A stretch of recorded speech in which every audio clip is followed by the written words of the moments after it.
নিরপেক্ষ এবং নির্মোহ মূল্যায়ন করতে বলেন তাহলে আমি বলবো যে সরকারের কাছে আমরা আরও বেশি কিছু আশা করেছিলাম, এই জাতি আরও অনেক বেশি আশা করেছে।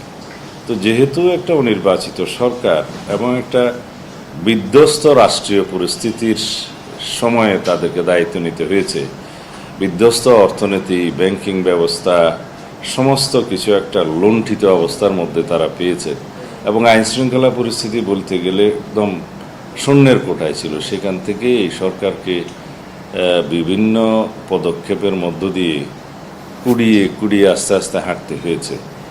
আর জনদাবির কোনো শেষ ছিল না, মফ কালচারের সৃষ্টি হয়েছে, ডেমোক্রেসির পরিবর্তে মবুক্রেসির একটা টেন্ডেন্সি দেখা গিয়েছে।